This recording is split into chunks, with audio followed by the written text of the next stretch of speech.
So, Brad, we're recording this show before Thanksgiving, and for our Canadian friends, before American Thanksgiving. So I've got to ask you, is the Brad Geiger house doing its fish boil again? Are you doing your fish boil? Number one, it's seafood boil. This fish boil sounds like an abscess you've got. Did you see Clyde? He's got a fish boil right there on his lip. Well, that kind of summarizes the way of how I feel about this. Brad, do you have a fish boil? No, we're going to go and get crab legs and shrimp and potatoes and corn and a whole bunch of stuff and basically do this one big boil. And then, of course, you drain the water out. You put a bunch of butcher paper on the table and you dump everything in the middle of the table and everybody eats. And we did it last year. I think we might have done it the year before. It works. So here's the deal. It always has worked really well. We love it more than turkey. The difference this year is that the previous years we were at a rental place that we had gotten where all the families could kind of meet in the middle. This year, it's going to be at the Geiger house. They're going to be over at my house, so it's going to be my table that they're going to be throwing this shit out and stuff. So I'm just hoping everything stays aloft, and everything works out well because we've got a smaller house. But I'm super looking forward to it. I'm telling you, you wait one of these days, I'm going to drag you to a place that has seafood boil, and you're going to see exactly what the big fuss is about. I, with love in my heart, and I love you and I wish you nothing but the best of Thanksgivings with it. There are a few things that I could imagine me doing less than trying even one thing on that table. Why? I despise fish. I despise anything from the sea. Anything with salt on it, I don't like it. And also, the way you've described this thing of I'm imagining you have one of those 5-gallon buckets that you normally make pasta in. And you drain it, you kind of dab it with a towel, and then you throw it on the table. Yeah. But what I'm imagining is, did you ever see the sci-fi movie District 9 where the aliens are picking over the trash pile for their sustenance? That's kind of what I'm thinking of when I'm imagining the Geiger family, with the fish boil, is that you guys are all just like... Well, you've never seen us around a turkey. It doesn't get any better. Well, listen, I will agree with you that there's no more flavorless dry meat than turkey. I don't know why that became associated. I mean, I do know why, because it was a rarer bird to catch, and traditional chickens were smaller than what we breed now, and so they weren't very meat producing. So a turkey was amazing.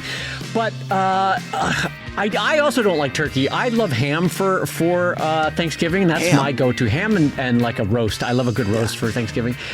But I'll be honest, when I was a little kid, I used to get to spend some summer weeks with my grandparents who lived on Cape Cod. Yeah. And they would send me out crabbing because I love to catch crabs, but I hated cooking them. Yes. So have you ever physically gone crabbing on the East Coast? I will grant you catching crabs is the fun part, but no, I've never done anything on the East Coast for crabbing, no. Okay, so I kind of want to take you. It's really fun. It sounds like fun. For people in the Midwest or the West Coast or other parts of the world, in the East Coast, you get this, I think it's called the blue claw crab, blue belly crab, something blue. Blue crab. Yeah, they get to be about 5 to 6 inches wide at the core of it, and then there's an additional 4 or 6 inches of leg, and claw. Yeah. And they get it's a good sized crab if you get them big.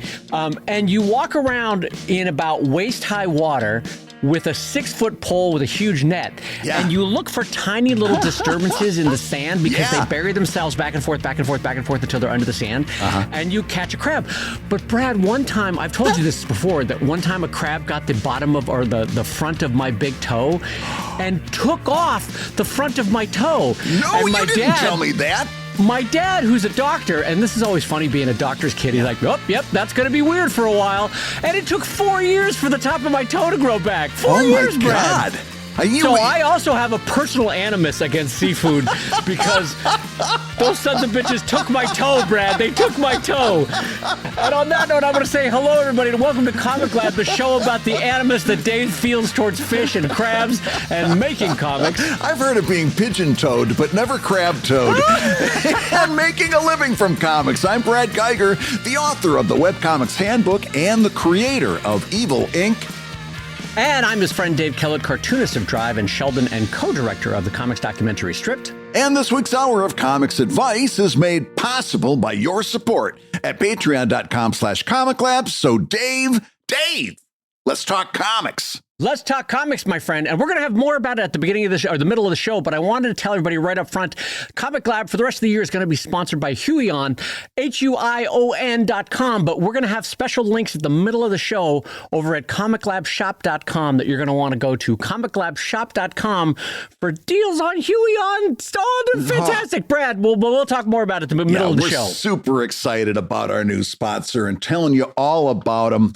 But before we do that, let's get into some of our questions from some of our Patreon backers, including this one, which I think is kind of a great question to come in at the end of the year, getting ready for the beginning of next year, because we see this happening quite a bit. I think a lot of people launch a new comic in January. Right. It's kind of like they're turning over a new leaf. They want to start a new thing.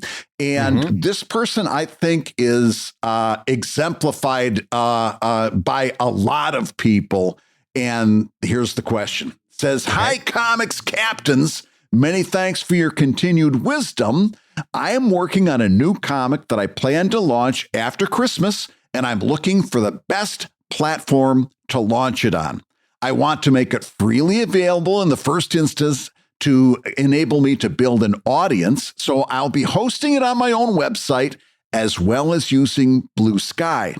I've heard your concerns about Substack, but is that still the best option for building an audience from scratch? Or might the free membership tier on Patreon be a realistic alternative if it continues to evolve?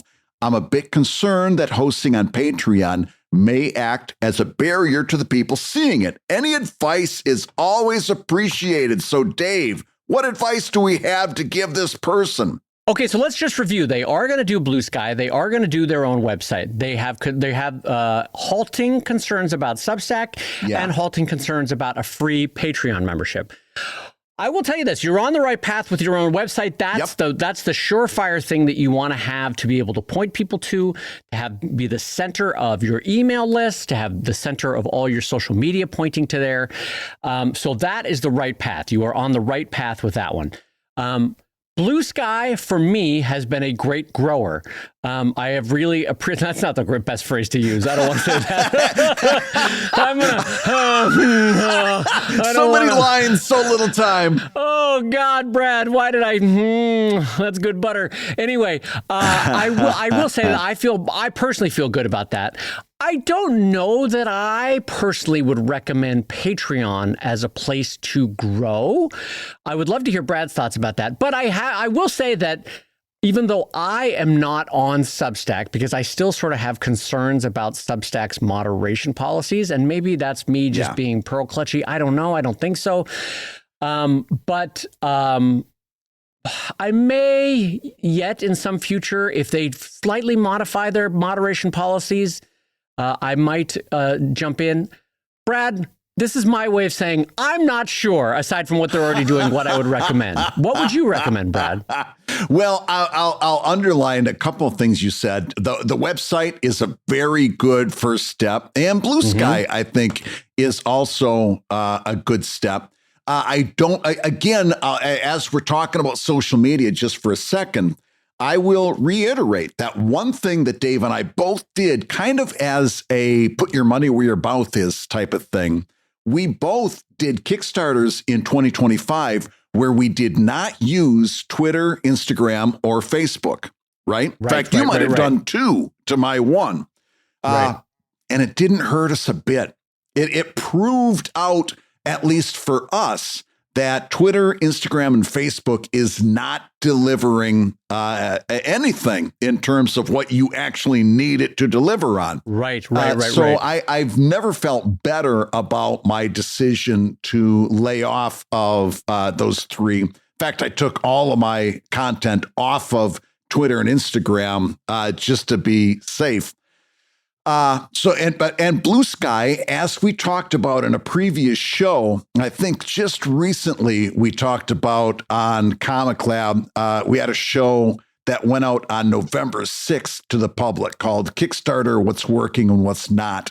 And we shared actual numbers from my Kickstarter in the same way that we've done earlier with Dave's Kickstarters.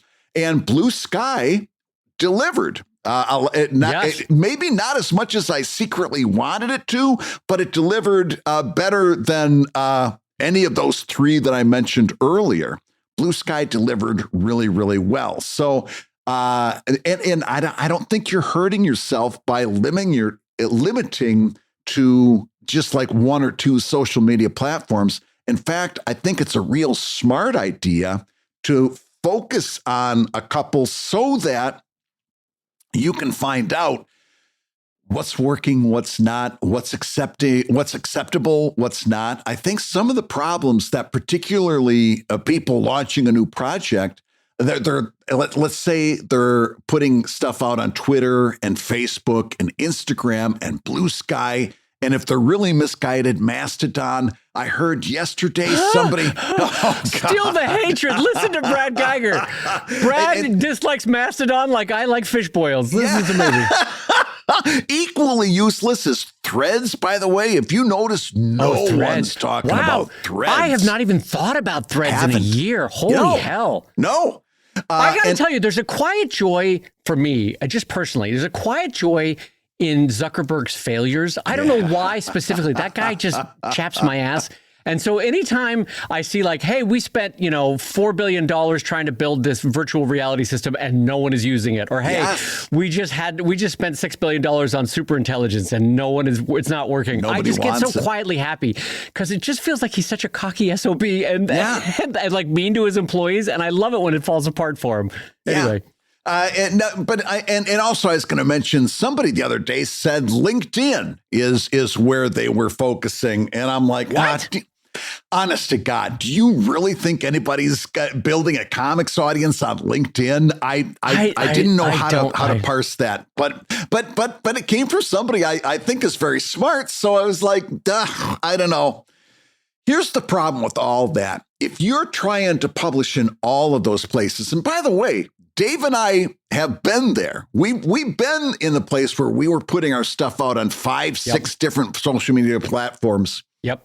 If you're doing that and you're just starting out, you're not really learning what's working on any one of those. In fact, what's probably happened is you're getting true. Yeah, like you. By the way, you can see this still because you'll see, back in the day, I don't know, 5 or 6 years ago. The last time I tuned into Instagram, they would say, "Oh, you need about 20 hashtags." Right? That's like advice from 5-6 years ago. You need 20 hashtags. Right. And then you'd see people on Twitter using 20 hashtags because they carried that habit over from one platform to the other. Hashtags are not very useful on Twitter. In fact, we dedicated an entire show to explaining why hashtags, you don't use them on Twitter. And if you do, you use them in very specific instances, right? Right. So here's the thing. Limiting yourself to one or two social media platforms is really smart because you can actually pay attention and you can see what's working, what's not. You can learn. I want to underline how smart Brad is there because when you're shotgunning it to 6, 7, 8 social media platforms, the bottom line is you're not paying attention. Yeah. Because there are nuances to what works on different platforms. Little nuances, the way you link, how you link. Do you use hashtags? Do you use some kind of referral? But you'll get what I'm saying here is that if you focus in on 2 social media platforms, you'll get them, you'll understand them. Yeah. And you won't if you're shotgunning it to 7 or 8 of them because you're like, I got to do another one. Got to post another one. Hey, I got to follow up on that first one. I got to go back to the third one.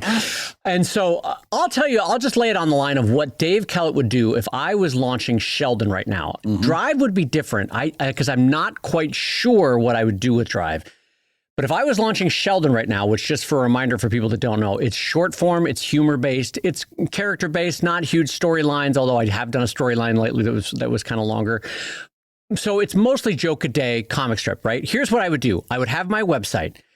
I would use Blue Sky and I would link back to the website. I would use Reddit and I would link back to the website. Reddit, the specific subreddits of comics and funny have been useful to me. I have found them to be worthwhile. Yep. Is it an antagonistic environment sometimes? Heck yes. So just prepare yourself that people are not kind. It's a lot of angry 18-year-old dude energy on Reddit, and you just got to know that going in. And sometimes the 18-year-old dude is a 65-year-old dude. So anyway, that's my anger towards Reddit. Anyway, I would use Blue Sky. I would use Reddit. And here's the thing we haven't talked about. I would set up MailChimp, which is free for the first 500 users. Brad doesn't like this. Brad is leaning back in his chair and shaking his head no. Nope.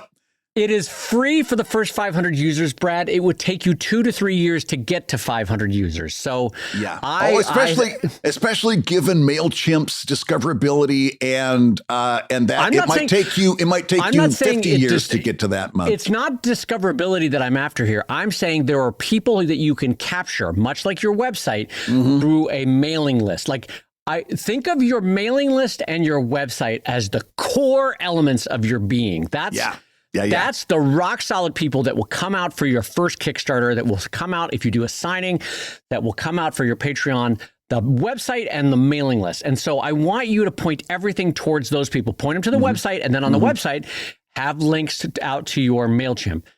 Brad doesn't like this, so let's give Brad the floor and see what he says about this. I'm going to disagree a little bit, but in general, I'm going to agree. If I were putting this together, here's how I'm looking at it. I want a foundation first, and that's my website. So I'm going to build my foundation. That's going to be my hub for everything that I'm doing. Okay. I want at least one social media, and that's going to be Blue Sky. And again, we just talked about the importance of focusing in on that. I'm going to have one newsletter, and I'm going to come back to that. Oh, okay. All right. Because I'm going to talk longer about it. And I'm going to want one loudspeaker, and that's going to be Reddit. Okay, that's where I'm going to. Blue Sky is great for everything you want social media to do, but it's a smaller playground. Whereas Reddit, I'm going to have a whole lot more chances of reaching a much bigger group of people. And so for my loudspeaker, I want Reddit. Can I amplify that one point and then have you go on? Yeah. Here's what Reddit will do. The first 100 comics that you put up on Reddit, they won't do great. You'll get a few clicks, a few thumbs up, a few likes, a few this or that. But out of 100, the first 100 that you do, you will find that one of them will do quite well. Boy, it might get to the front page of r/comics, right? It might not get to the front page of Reddit, but it'll do pretty well. You'll be in like the top 5 or top 10 of r/comics. You'll pick up some readers from that. And that's the kind of thing that you want to do. And by year 2, you'll have 4 or 5 that do that way. You do well on. It's not going to be overnight. It's not going to be with every comic. It'll be 1 out of every first 100 comics, and maybe 5 out of the next 100 comics. And so, Brad, would you agree with that? That's what you're shooting for to set expectations? 100%. And in fact, my advice on Reddit is to post on the comics subreddit, r/comics, and r/webcomics. A lot of people overlook r/webcomics because it's a smaller group, but I've found the engagement there to be much more A, positive, and B, much more active. I've gotten more. 2 things from Brad Geiger. Don't sleep on r/webcomics, and don't sleep on boiling fish. Those 2 things are amazing, friends. That's right. That's right.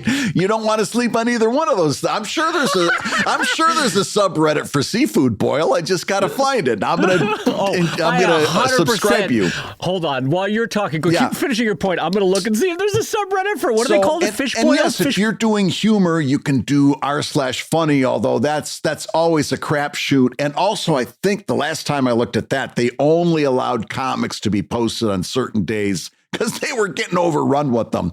But here's the part I want you to listen to.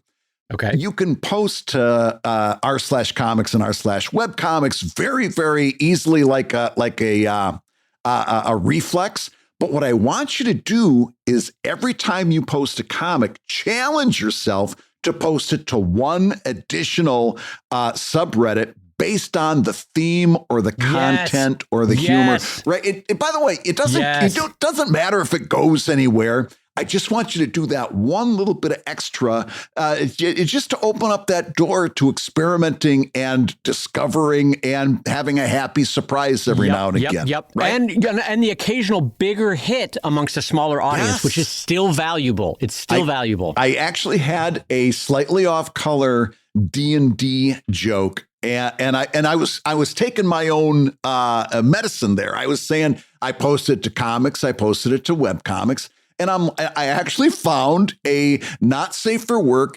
D&D memes subreddit. And what? I post it was for Reddit. It was for non safe for work Dungeons and Dragons memes.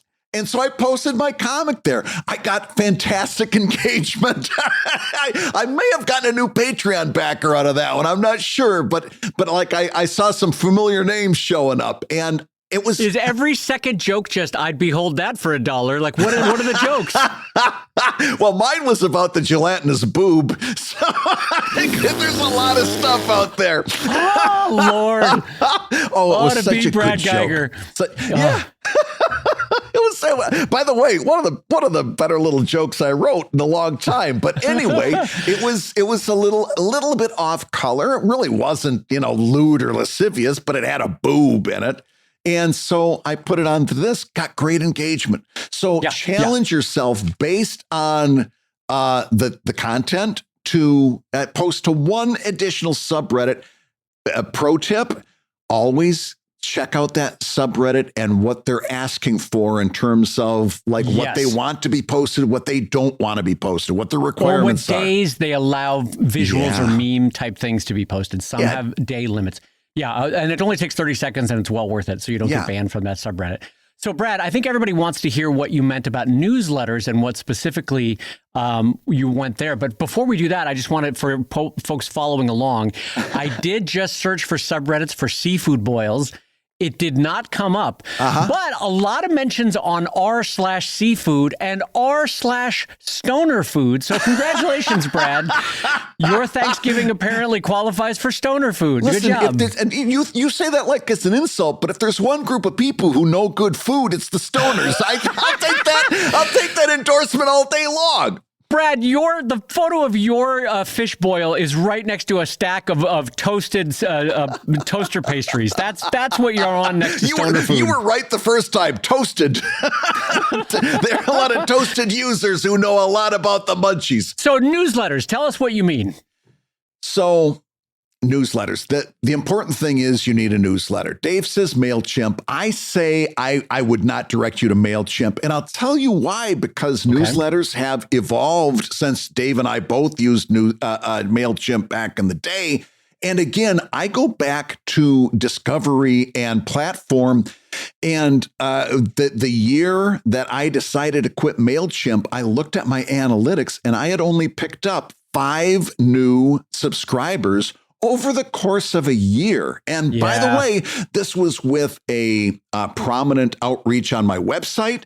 This was with a weekly, if not multi-times a week notification saying, sign up here for my newsletter. When I was posting on social media, this was with a lot of outreach, and my growth was only 5. And I was paying $30 a month to get that service. When I went to Substack, again, I went from paying $30 to earning money, and my audience growth on Substack was exponential. It ruined me for anything that isn't going to deliver discoverability anymore as part of the package deal. And I don't think MailChimp does that. By the way, I know for a fact that Beehive doesn't do it either, because when Substack had their whole recommending a Nazi organization as part of their automated referrals, and they took a lot of heat from that. And you can hear Dave and I devoted an entire extra long pro tips. It's pro tips number 400. You can hear all about that.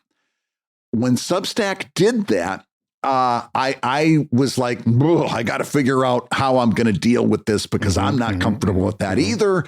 And a lot of people out there will tell you, and this pisses me off, it's so easy to move to Beehive or Ghost. And so I'm like, Right. At the very least, I do a weekly podcast. I should, if I'm going to be talking about this, I should try these so I can speak intelligently about them. And it just so happened I was starting a new newsletter for another topic. And fish boils. It was my not safe for work fish boil newsletter. It was Brad's not safe for work stoned fish boils. Yeah, exactly. Which, by the way, there's a lot to write about there. It writes itself. But you think that crab hurt when it nipped on your toe? You have another thing coming. So I started on Beehive, and I can tell you this: the user experience is terrible. The audience growth is zero. They don't deliver the way Substack did. I'm angry that I started on Beehive. And as angry as I was this morning, knowing that we were going to talk about this topic, I went to try to open up a newsletter on Ghost because, again, I'm a glutton for freaking punishment. And to start, of course, it's a free trial. You can have a free trial on Ghost. No problem. Free trial. You can try it out for free. Great. I signed up. I put a username in and a password and all this stuff. And I said, okay, we're going to get you on your road to your free trial. Just put your credit card number in. Credit card? What? A credit card for a free trial? I'm not putting a credit card. Oh, no, it said, we're not going to charge you. We just need your credit card number in case you want to pay later. And I said there that looking at the screen saying, I'm not putting a credit card in for a free trial. It's either free or it's not. And I'm not going to trust you that you're not going to use the credit card number or lose it, or someone's going to break into your server and get it. No. So I didn't even try Ghost, and I'm not upset about it. Because I'm not going to put a credit card number in for a free trial. I'm not going to do it. So you ghosted them, Brad? Would you say you ghosted them? I ghosted them. I went right out. But here's the thing. A few episodes ago, we were talking about how badly Patreon was performing as in their ability to put in like embedded text, embedded images, embedded video, etc. Into a simple text post. In other words, all of the stuff that you'd need to do a newsletter. We were talking about it on the show on how badly Patreon was doing on that. And I think someone at Patreon called a code G and they said, Brad Geiger is upset about something and we've got to make big changes, because 2 weeks later, Dave, they announced Patreon newsletters and they fixed almost all the stuff that we were talking about. They don't have audio embeds yet, but they do have video embeds. It's one of the two. They don't have both of them, but they have one of them. And they have a system that when you send out a Patreon post, if you set it up as a newsletter, it acts like a newsletter. So you can have the content going out as part of the email. You can set up a paywall. So only so much of it goes out for free in the email, then you've got to sign up to see the rest of it. In other words, in this one feature release that they did a whole bunch of catching up with Substack in the newsletter. So one of the things I'm really strongly considering is taking all those people, unfortunately, all right, it goes into a deeper thing. What I want to do is take those Beehive people and import them to Patreon. The same way you could import that email mailing list to Substack or to MailChimp, to be fair, but you can't do that with Patreon. You can't import an email list and turn them into Patreon backers. I'd have to go out and convince all of those people to come over to Patreon, which, by the way, I'm so disillusioned with Beehive, I still might do it anyway. I just might say, hey, I'm going to be over here now. If you want to keep getting this newsletter, that be over there. Right. But you could set up a free Patreon newsletter, get all the benefits of a newsletter. You don't have to have anything paid subscription basis on Patreon yet. You could do it all as a free newsletter. And then a couple years down the road, you could have a $5 tier or so on and so forth and introduce that. But you could actually start your newsletter on Patreon. And if I were giving you advice, that's what I would say. I would say Substack. By the way, Substack's the better choice. Period. I know, that's the painful part. It's inarguably the better choice. The better choice. It's the best choice. You just got to be able to clear your way with that thing that they did, and I'm having trouble with that. I'm having trouble with it. Maybe you do too. I don't know, but make no mistake, Substack's the best choice, the best platform for an email newsletter, hands down. The problem is they don't know when to do the right thing. So with that in mind, I would suggest this person start their newsletter on Patreon, and it's going to dovetail later on, a couple years later on. You're not going to start monetizing on Patreon for the first couple of years if I'm giving you advice. But when you are ready down the line, then you've already got Patreon set up, and it's a nice, easy transition. That's what my advice would be. What do you think? Well, no, I think that's great advice. And I agree with Brad. Something that I don't think I've ever mentioned on the show is I was so gung-ho and excited about Substack based on Brad's recommendation. Yeah. That Beth, my assistant, actually went through, and I think for weeks and weeks, if not months, she was prepping all the image files for Drive, which, Brad, there's about 1,000 pages of Drive now. And so if you split all those up into images, it's about 6,000 images, right? Yep. So Beth spent the better part of 2 months, if not 3 months, I don't remember how long she was working on it, prepping every single image file for Substack. And then Substack just shit the bed with their Nazi stuff. And I was like, I just don't feel I can do this. And so I'm praying for them to course correct. I don't know that they're going to. And listen, I'm as much of a free speech advocate as the rest of the people, but there's a line that just gets too egregious. And I'll be honest, Nazis are that. That's it for me. And I'm like, I don't know that I can stomach this, you know? It's even worse for me, and I'll tell you why. Because when they were pressed on the Nazi thing, their CEO said, but, you know, censorship hurts us all, right? It's one of those, free speech absolutionist kind of things. He goes, censorship hurts us all. Here's the problem. I do a not safe for work comic. I can't post that on Substack. You know why? They don't allow it in the terms and service. Was that true? Yeah. Wait, so they're able to screen for that, but they can certainly draw a line when it comes to boobs, even if they're gelatinous boobs in D&D, but they can draw the line on boobs. Actually, you can post erotica. I didn't know that. That's worse. So they do have moderation abilities, because in my mind, okay, so here's what the capitalist in me was thinking is, it's cheaper to not moderate. You don't have to hire anybody. You don't have to deal with customer service when people complain when you moderated them. It's just cheaper. You can get away with not having hired 50 humans. And so now to hear that they're actually moderating NSFW, I didn't know that. Jeez Louise. To be clear, you can post erotica there in terms of prose. And the thing there is, what's the difference? What's the difference? Because I can look and see a boob and be offended, but to be offended by erotica, I've actually got to read words in paragraphs. Oh, is erotica text? Okay, so this is Johnny Naive over here. I don't know what the difference is. That's the So word. If I read Marco's chest heaved heavily, then I know that's then you're reading erotica. But if I see Marco's chest heaving heavily, that's just okay. smut.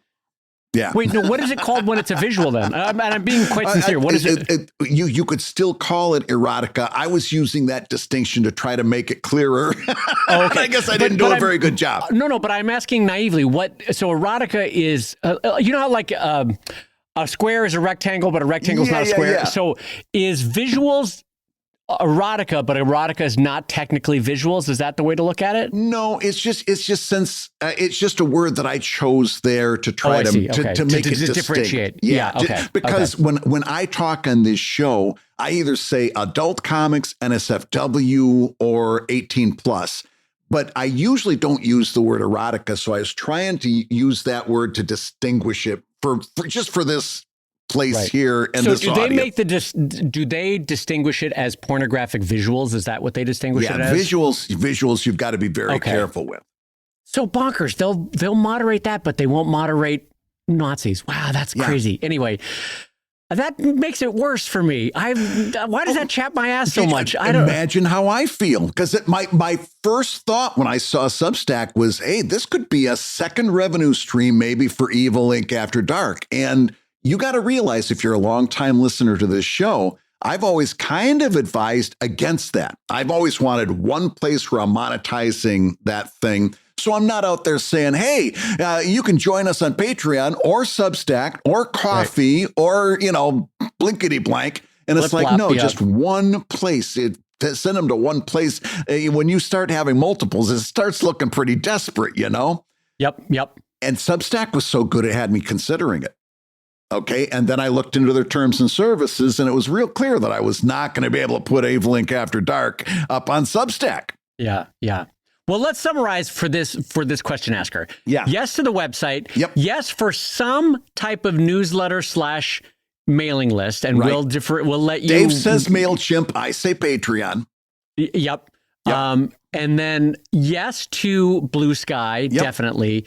And potentially yes to leaning towards strongly yes for Reddit as well. 100% for comics, strongly funny, yes. and for individual subreddits like fishboil.com or whatever it was. Yeah, and I would keep it concentrated on that. I would, if I were starting out, agreed. If I was giving advice to somebody starting out, that would be my my structure. And then I would spend the next 12 months focusing solidly on trying to do a good comic. And then all of those other, like Blue Sky, Reddit, newsletter, website, now that you've decided on that, you can just decide how you're going to publish in those and put them on kind of autopilot. Other than social media, you're going to do the 4 C's. But for the most part, your decision making there is done for the next 12 months. Now, I want you to put the lion's share of your attention to doing a good comic and to doing comics regularly, frequently, consistently, significantly. Once you get to about March or April, let's say quarterly. Once you get to March, I want you to take a look at the stuff that you did in January and give it now that you've got some separation, you've got a little distance from it. Look at that stuff that you did in January and really, really give yourself a hard critique. What do I need to do better? What's hitting? What's not hitting? What's working? What's not working? And my only last bit of advice for all of this is, you had said in your question that you were going to start, quote, after Christmas. Yeah. Just for funsies, and that's so that you always have a line in the sand, I would start at the new year. Kind of what Brad was just saying too. There's something really satisfying at January 1st this year. Where am I? January 6th, 2027. You know what I mean? That kind of thing. So best of luck from both Brad and I, and we wish you all the best. Hey, gang, if you're listening while you work, take a minute to stand and stretch. And while you're doing that, we'll tell you why you should join us on Patreon. Yeah, because when you do, you'll get hours and hours of podcasts that we've recorded just for backers. And exclusive Patreon posts that go even deeper on Comic Lab topics. And you'll get access to our exclusive Discord server, a thriving community of professional cartoonists. So you can support the show you love and get tons of actionable resources for your own cartooning. And ho Nelly, if you want even more comics goodness in your life, check out the new drawing show that we're doing with our pal Kevin McShane over at wrongwayshow.com. That's wrongwayshow.com. In each episode, we'll show you how to draw your favorite cartoon characters the wrong way. Now, everybody, let's talk comics.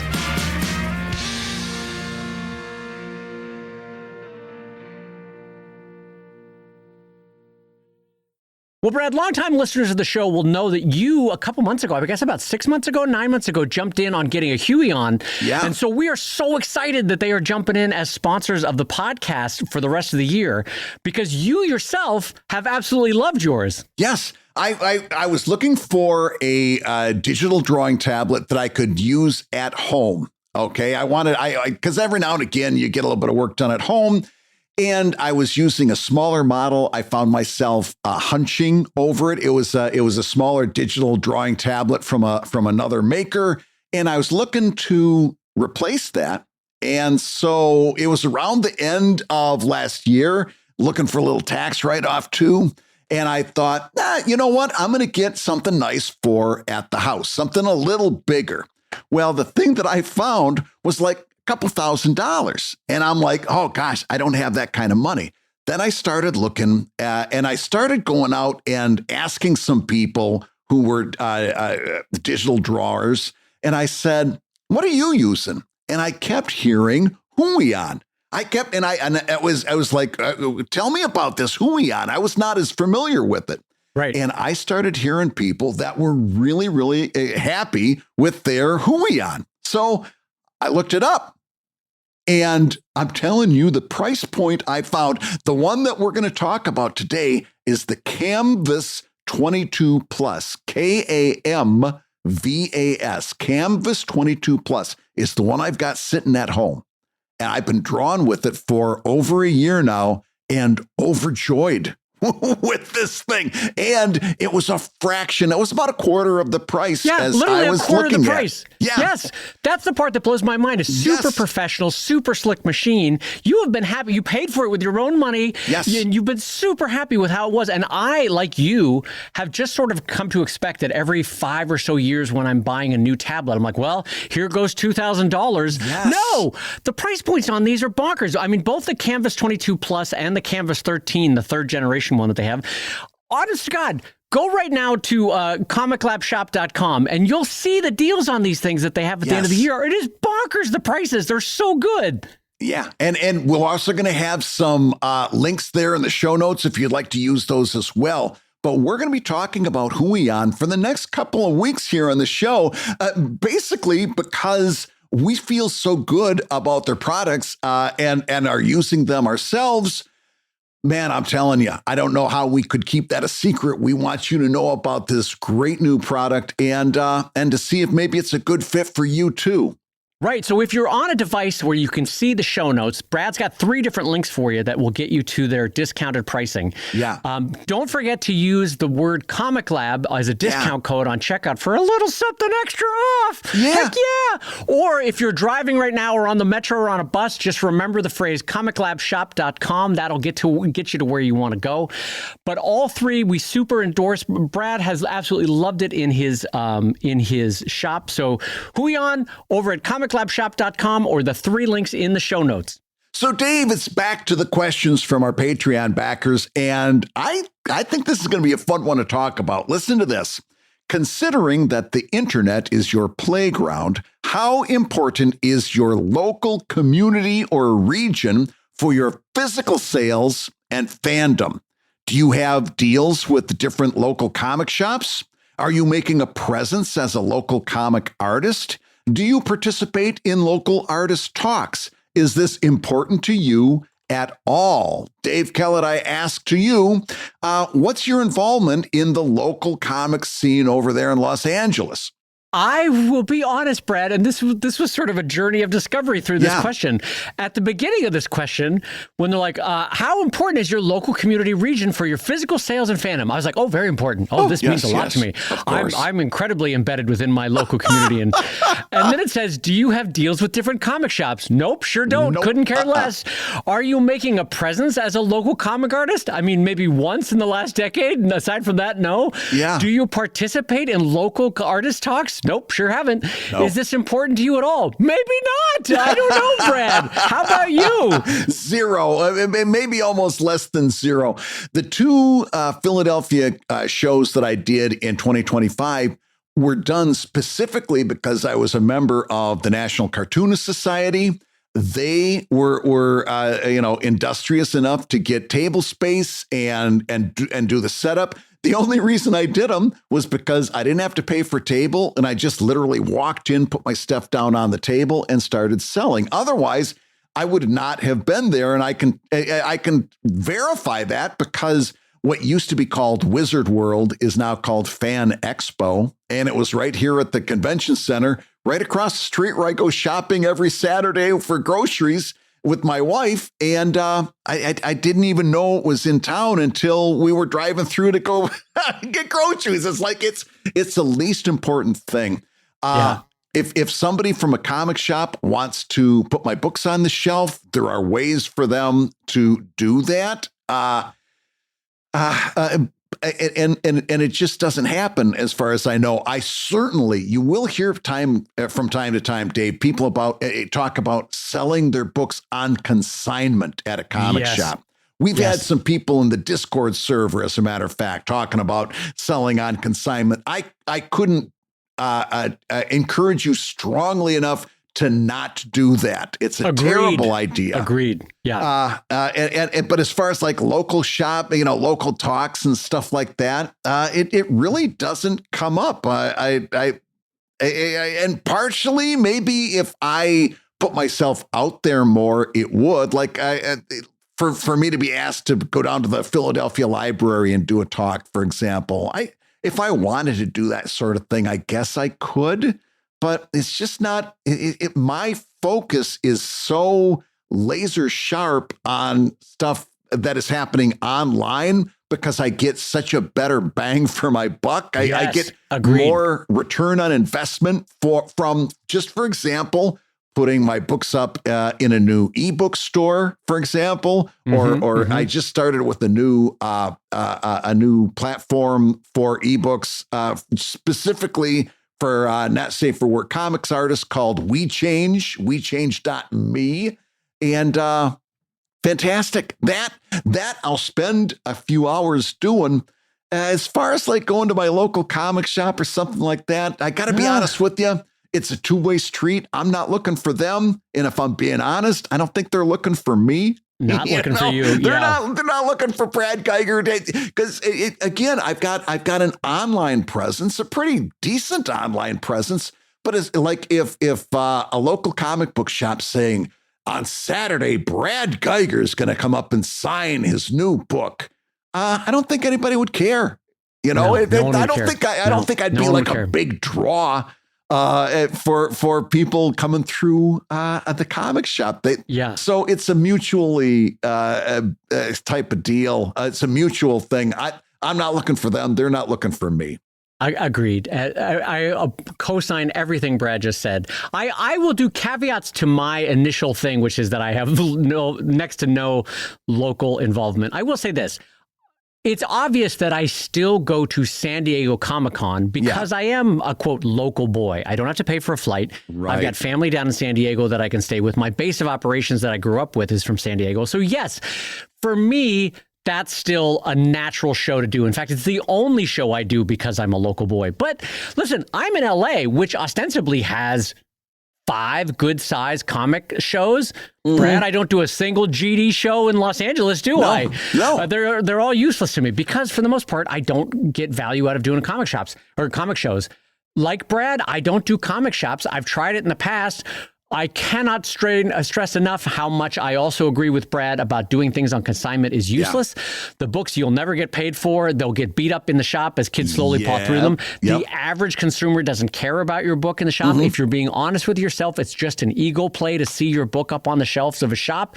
I know it because I was it in my 20s. Brad did it too. He will co-sign that it's an ego play. It doesn't do anything financially for you. Locally, I do occasionally do and Brad does as well, the National Cartoonist Society Philadelphia or Los Angeles branches. Yeah. But it's no more than like an occasional once a quarter drinking club that comes together and says, hey, I'm a cartoonist as well. Hey, nice to meet you, that kind of thing. So yeah, I have given a talk locally. The Hammer Museum had me out a decade ago, Brad, to do a talk. The Hammer Museum? Yeah, Arm & Hammer, who was kind of a shady investor, set up a museum in West LA, and so it's not a museum full of like tools for driving nails. No, it is literally the guy that did Arm & Hammer baking soda. You know what I mean? And also that kind of. And so anyway. And also, you know what? I did have the Lucasfilm Museum that's going up next to USC. They reached out, but guess what, Brad? Then their entire senior staff got fired by George Lucas. So I guess that's not going to happen. So anyway, I guess I'm not giving a talk at the Lucas Museum. Anyway, so you get my point, is that like Brad, there's nothing really local because, and this is something we stress but maybe it needs to be resaid. Our business is not a geographic business. Right. It's not a demographic business. It's a psychographic business. And here's what I mean by that. I reach out on a daily basis. I reach out to 100,000 people or more so that I can get slowly 10,000 people to come to my website, so that I can get 1,000 people to stick around on a mailing list or add it to their bookmarks, so that I can get 500 people to join me on my Patreon or back me on Kickstarter. Yeah. And of those, they are psychographically linked. They are interested in the same things I am interested. They like my sense of humor. They like the things that I joke about. They like the sci-fi that I write about. They like the superheroes and supervillains that Brad writes about. They like gelatinous boobs that Brad draws. But who doesn't? Geographically, they're not linked. Right. Demographically, they're not linked. They could be 22 years old. They could be 72 years old. They could be white. They could be Asian American. It doesn't matter. They're not demographically linked. Psychographically, they're linked. They have similar personalities to Brad. They like what Brad makes, and so they're going to follow Brad. That's what we're trying to do when we say we're reaching out on the web to hundreds of thousands of people daily. We're trying to reach out psychographically, not geographically or demographically. Do you disagree, Brad? The only thing I disagree with, I was going to make a really great point about this is a direct result of us being niche publishers and leaning into our niche. And we always say social media isn't about the you don't measure it by the people, you measure it by the passion. And a result of that is that Dave and I both have a very supportive audience, but they're sprinkled throughout the world. Right? The world, yes. So there are absolutely Evil Ink fans in Philadelphia, not enough of them to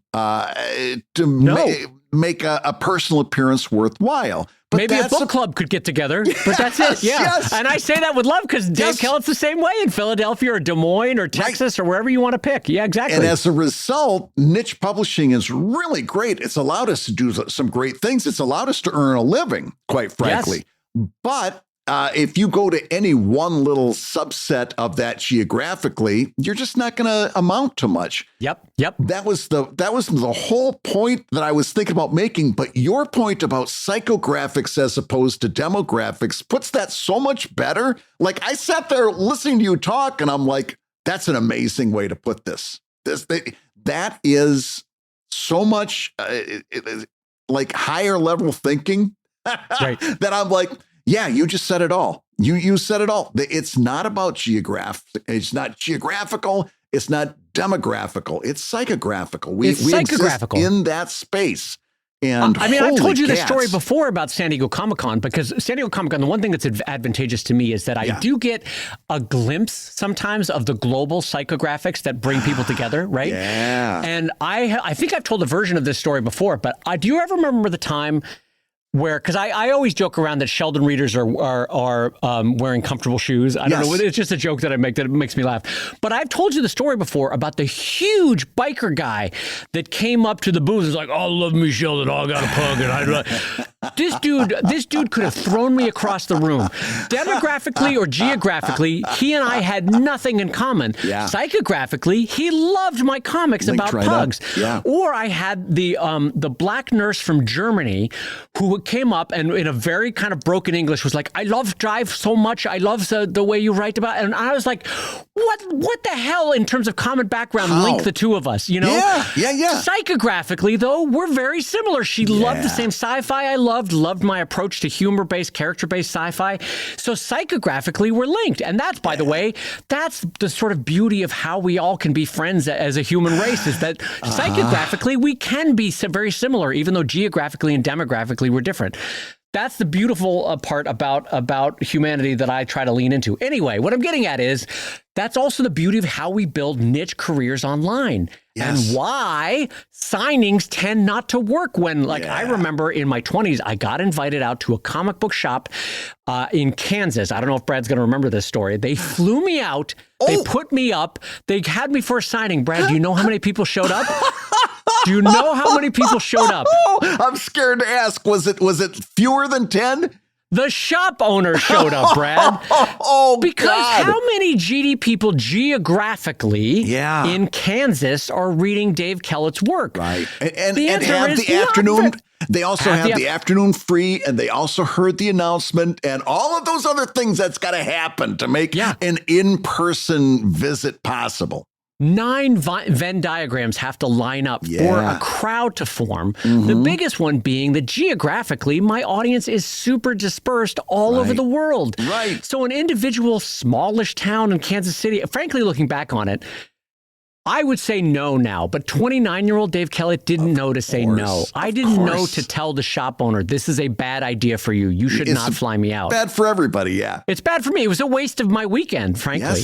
Yes. And it was fun, but it was a waste of my weekend. But at 29, I needed the win, and at 36, as a shop owner, he needed the win, and it just was a bad financial decision. But I think our core idea here is that we are a dispersed, niche, psychographically linked comic to our audience. That's what we are. We're not geographically linked. We're not demographically linked. Don't pay attention to geographics. Don't pay attention to demographics. Pay attention to 2 things, psychographics and chronographics. And my chronographic material up there on the wall says it's time for me to say that you've been listening to Comic Lab, the show about making comics and making a living from comics. I bet you there is a version of chronographics of people that were born in a certain time period. I'm sure that's true. Your hosts have been my friend Brad Geiger, the editor of webcomics.com, the owner of an upcoming fish boil, and the creator of Evil Inc. at evilcomic.com, and the handsome co-host of the new drawing show over at wrongwayshow.com. And my psychographically linked friend Dave Kellett, the co-director of the comics documentary Stripped and the cartoonist of Sheldon at sheldoncomics.com and Drive at drivecomic.com, and another one of the handsomest co-hosts of the new drawing show at wrongwayshow.com, along with our friend, the wonderful, handsome Kevin McShane. Boy, you really struggled to get that out. That was as though you were like painfully having to admit that Kevin was the handsome one. I was running out. And also, God damn it, this is Brad's internal dialogue. And also, God damn it, the most handsome of the 3 of us. Why is it never Brad Geiger? Why didn't I put myself Kevin last? McShane, always a bridesmaid, never a bride. Over at wrongwayshow.com, I've been Brad Geiger. Anyway, the Comic Lab theme song is used with permission from Andy Creighton over at theworldrecord.net. And this episode and every episode was edited by the ever whimsical, ever wonderful Matt Woodard of Woodsong Productions over at www.woodsong.media. If you love Comic Lab, you can rate and review the show on Apple Podcasts, and you may hear your review featured on a future episode. Don't forget to give us a 5-star review on Spotify, where we are burning up the podcast charts. And don't forget to check those show notes for the Huion links. And what was that URL one more time? comiclabshop.com. If you don't have the links in front of you, you can just go to comiclabshop.com and it'll bring you. And don't forget to use the Comic Lab word, Comic Lab, as your special little extra discount, at checkout. For you. And Comic Lab is made possible by your support at patreon.com/Comic Lab. So I will go ahead and say that twice. Patreon.com/Brad's eating off of newspaper. There hasn't been a newspaper in our house for 15 years. Well, then what do you put the fish boil on? Butcher paper. Oh, that makes more sense. Dave Kellett can be taught, everybody. He can be taught.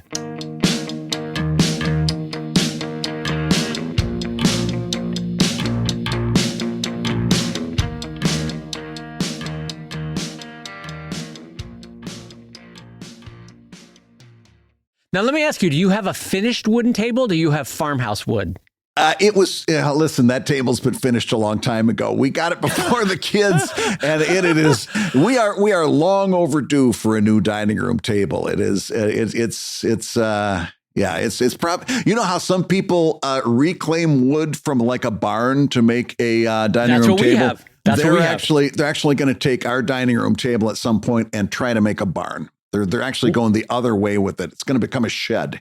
It's going reverse reclaimed. Yeah. No, one of the best things we ever did as a couple, my wife said, listen, we've got kids. We're going reclaimed wood and just farmhouse beat to shit wood. And it was great because, oh no, did someone spill a coffee all over the wood? Who gives a crap? Oh no, did someone drop a giant piece of iron on the wood and dented the hell out of it? Who cares? Yeah. Which happens with kids. So reclaimed wood has been our secret. Which one of your kids is hauling iron?